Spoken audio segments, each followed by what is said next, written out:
بسم اللہ الرحمن الرحیم۔ آج کی اس ویڈیو میں ہم نبی کریم صلی اللہ تعالیٰ علیہ وآلہ وسلم کی پیدائش اور ان معجزات کا تفصیلی تذکرہ کریں گے جو نہ صرف حضرت حلیمہ سعدیہ رضی اللہ تعالیٰ عنہا نے اپنی آنکھوں سے دیکھے بلکہ باقی لوگوں نے بھی آپ صلی اللہ تعالیٰ علیہ وآلہ وسلم کے ان معجزات کی برکات کا نظارہ کیا جو اللہ تعالیٰ نے حضرت حلیمہ سعدیہ رضی اللہ تعالیٰ عنہ کے گھر آنے پر نازل فرمائے۔ اس زمانے میں یہ دستور تھا کہ جب ان کے یہاں کوئی بچہ پیدا ہوتا تو دیہات سے آنے والی دائیوں کے حوالے ان بچوں کو کر دیتے تھے تاکہ دیہات میں بچوں کے نشوونما بہتر ہو اور وہ خالص عربی زبان سیکھ سکیں۔ آئے تفصیلی واقعہ بیان کرتے ہیں۔ حضور اقدس صلی اللہ تعالیٰ علیہ وآلہ وسلم کی تاریخ پیدائش میں اختلاف ہے، مگر قول مشہور یہی ہے کہ واقعہ اصحاب فیل سے 55 دن کے بعد 12 ربیع الاول مطابق 20 اپریل 571 عیسوی ولادت و شہادت کی تاریخ ہے۔ اہل مکہ کا بھی اسی پر درآمد ہے کہ وہ لوگ 12 ربیع الاول کو کاشانہ نبوت کی زیارت کے لیے جاتے ہیں اور یہاں میلاد شریف کی محفلیں منعقد کرتے ہیں۔ احمد مصطفیٰ محمد صلی اللہ تعالیٰ علیہ وآلہ وسلم عالم وجود میں رونق افروز ہوئے اور پاکیزہ بدن ناف فریدہ ختنہ کیے ہوئے خوشبو میں بسے ہوئے حالت سجدہ مکہ مکرمہ کی مقدس سرزمین میں اپنے والد ماجد کے مکان کے اندر پیدا ہوئے۔ باپ کہاں تھے جو بلائے جاتے، اپنے نب نہال کو دیکھ کر نہال ہوتے، وہ تو پہلے ہی وفات پا چکے۔ دادا بلائے گئے جو اس سمے طواف کعبہ میں مشغول تھے۔ یہ خوشخبری سن کر دادا عبدالمطلب خوش حرم کعبہ میں اپنے گھر آئے اور فاتحانہ جوش محبت میں اپنے پوتے کو گلے سے لگا لیا، پھر کعبہ میں لے جا کر خیر و برکت کی دعا مانگی اور محمد نام رکھا۔ آپ کے چاچا ابو لہب کی لڑکی سبیبہ خوشی میں دوڑتی ہوئی گئیں اور ابو لہب کو بھتیجا پیدا ہونے کی خوشخبری دی تو اس نے اس خوشی میں شہادت کی انگلی سے اشارہ سے سبیبہ کو آزاد کر دیا۔ جس مقدس مکان میں حضور اقدس صلی اللہ تعالیٰ علیہ وآلہ وسلم کی ولادت ہوئی، تاریخ اسلام میں اس مقام کا نام میلاد النبی ہے۔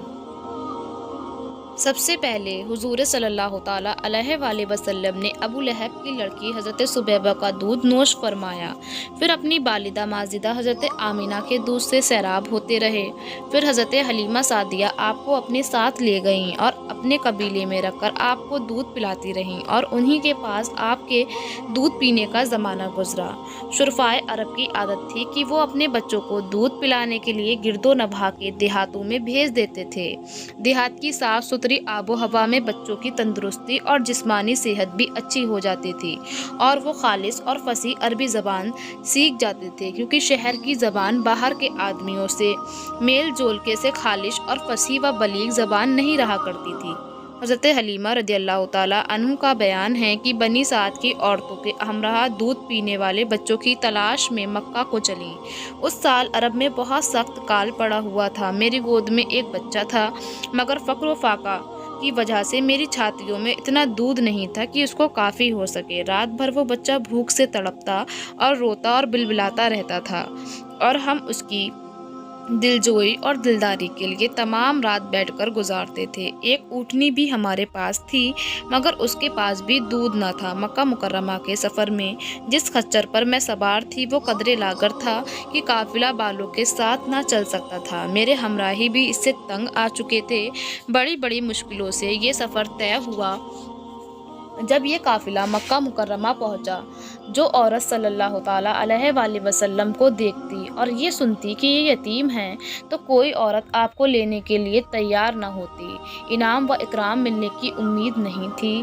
ادھر حضرت حلیمہ سعدیہ کی قسمت کا ستارہ ثریا سے زیادہ بلند اور چاند سے زیادہ روشن تھا۔ ان کے دودھ کی کمی ان کے لیے رحمت کی زیادتی کا باعث بن گئی، کیونکہ دودھ کو کم دیکھ کر کسی نے ان کو اپنا بچہ دینا گوارا نہ کیا۔ حضرت حلیمہ سعدیہ نے اپنے شوہر حارث بن عبد العزیٰ سے کہا کہ یہ تو اچھا معلوم نہیں ہوتا کہ میں خالی ہاتھ واپس چلوں، اس سے تو بہتر یہی ہے کہ میں اس یتیم کو ہی لے چلوں۔ شوہر نے اس کو منظور کر لیا اور حضرت حلیمہ اس در یتیم کو لے آئیں، جس کے صرف حضرت حلیمہ اور حضرت آمینہ کے ہی گھر میں نہیں بلکہ کائنات عالم کے مشرق و مغرب میں اجالا ہونے والا تھا۔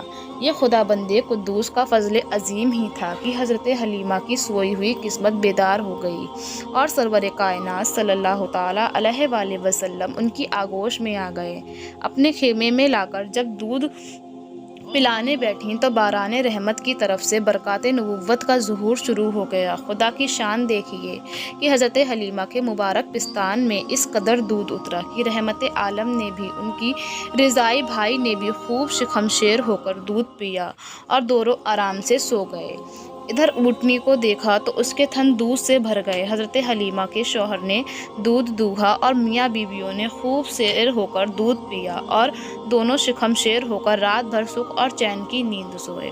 حضرت حلیمہ کا شوہر حضور رحمت عالم صلی اللہ تعالیٰ علیہ وآلہ وسلم کی یہ برکتیں دیکھ کر حیران رہ گیا اور کہنے لگا کہ اے حلیمہ، تم بڑا ہی مبارک بچہ لائی ہو۔ حضرت حلیمہ نے کہا کہ واقعی مجھے بھی یہی امید ہے کہ یہ نہایت ہی بابرکت بچہ ہے اور خدا کی رحمت بن کر ہم کو ملا ہے، اور مجھے یہی توقع ہے کہ ہمارا گھر خیر و برکت سے بھر جائے گا۔ حضرت حلیمہ فرماتی ہیں کہ اس کے بعد ہم رحمت عالم کو اپنی گود میں لے کر مکہ مکرمہ سے اپنے گاؤں کی طرف روانہ ہوئے تو میرا وہی خچر اب اس قدر تیز چلنے لگا کہ کسی کی سواری اس کی گرد کو نہیں پہنچی تھی۔ قافلہ کی عورتیں حیران ہو کر مجھ سے کہنے لگیں کہ اے حلیمہ، کیا یہ وہی خچر ہے جس پر تم سوار ہو کر آئی تھیں، یا کوئی تیز رفتار خچر تم نے خرید لیا ہے؟ الغرض ہم اپنے گھر پہنچے، وہاں سخت قحط پڑا ہوا تھا، تمام جانوروں کے تھن میں دودھ خشک ہو چکے تھے، لیکن میرے گھر میں قدم رکھتے ہی میری بکریوں کے تھن دودھ سے بھر گئے۔ اب روزانہ میری بکریاں جب چاراگاہ سے گھر واپس آتی تھن دودھ سے بھرے ہوتے تھے، حالانکہ پوری بستی میں کسی کو اپنے جانوروں کا ایک قطرہ کا دودھ بھی نہیں ملتا۔ میرے قبیلے والوں نے اپنے چرواہوں سے کہا کہ تم لوگ بھی اپنے جانوروں کو اسی جگہ چراؤ جہاں حلیمہ کے جانور چرتے ہیں۔ چنانچہ سب لوگ اسی چاراگاہ میں اپنے مویشی چرانے لگے جہاں بکریاں چرتی تھیں، مگر یہاں تو چاراگاہ جنگل کو کوئی عمل بدخل نہیں تھا۔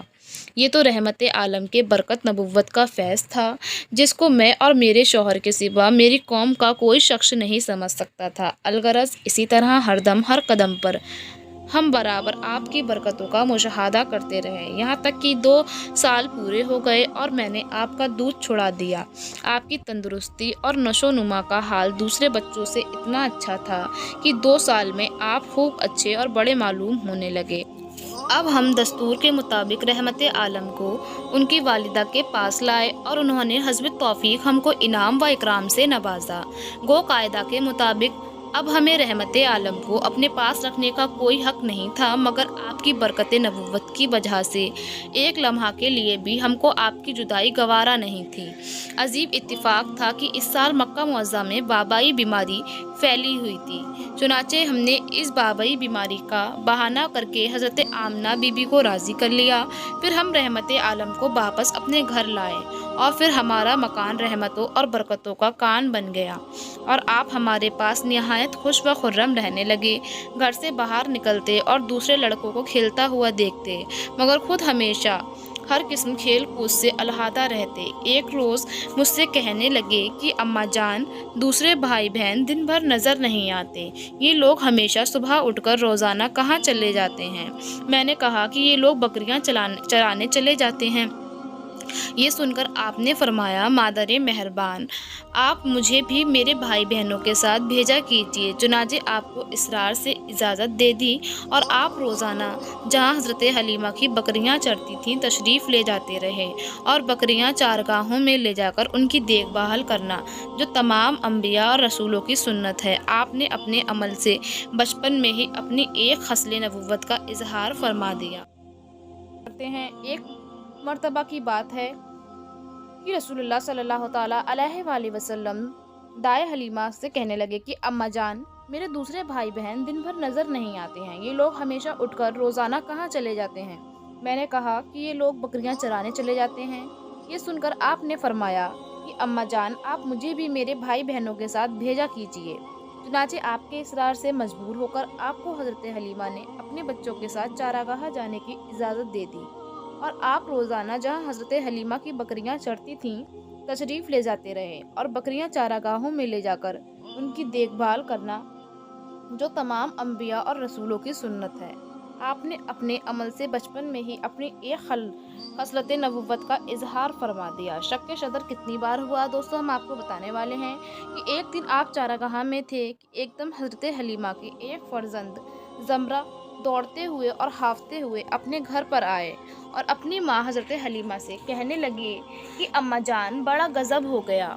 محمد صلی اللہ تعالیٰ علیہ وآلہ وسلم کو تین آدمیوں نے، جو کہ بہت ہی سفید لباس پہنے ہوئے تھے، چت لٹا کر ان کا شکم پھاڑ ڈالا ہے، اور میں اسی حال میں ان کو چھوڑ کر بھاگا ہوا ہوں۔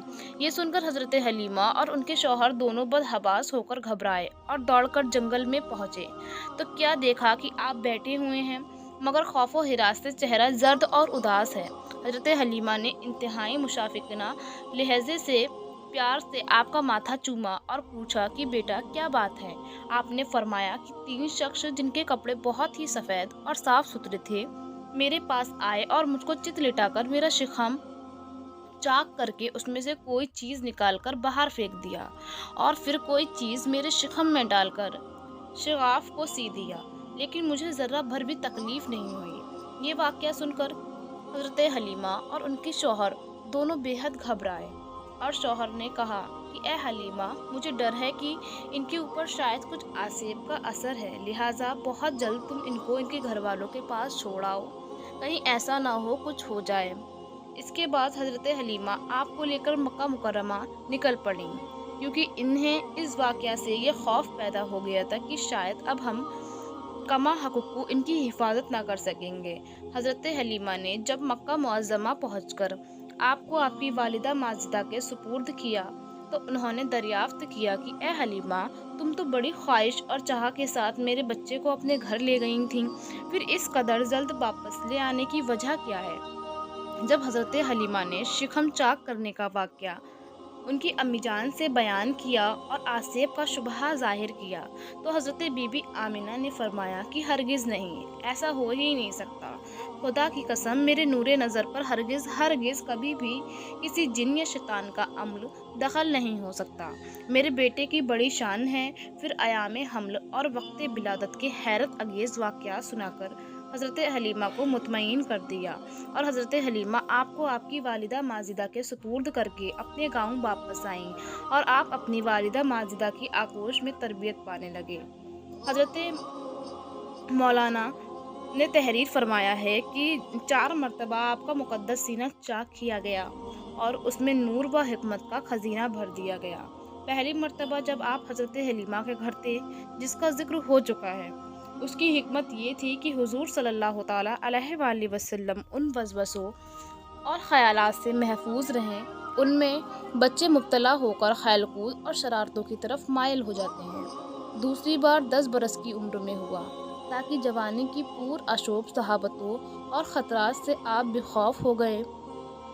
تیسری بار غار ہرا میں شک صدر ہوا، آپ کے قلب میں نور سکینہ بھر دیا گیا تاکہ آپ وحی الہی کے عظیم گرہ بار بوجھ کو برداشت کر سکیں۔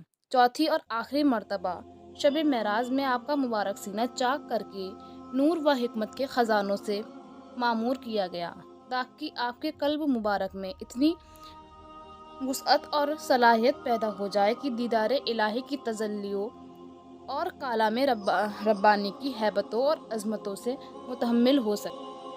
تو سامعین حضرات، آپ کو یہ واقعہ کیسا لگا؟ کمنٹس باکس میں کمنٹ کر کے ضرور بتائیں۔ جیسے کہ میں اس کا پہلا پارٹ ڈال چکی ہوں، اگر آپ لوگوں نے پہلا پارٹ نہیں دیکھا ہے تو اس کے ڈسکرپشن میں میں نے لنک دے رکھا ہے فرسٹ پارٹ کا، اور ایسے ہی واقعات دیکھنے کے لیے ہمارے چینل صدف نور کو ضرور سبسکرائب کریں اینڈ بیل آئیکن ضرور پریس کریں، جس سے کہ آنے والی ویڈیو کی ہر ایک نئی نوٹیفیکیشن آپ کے پاس سب سے پہلے پہنچے۔ ملتے ہیں نیکسٹ ویڈیو میں، جب تک کے لیے اللہ حافظ، دعا خیر میں یاد رکھیے۔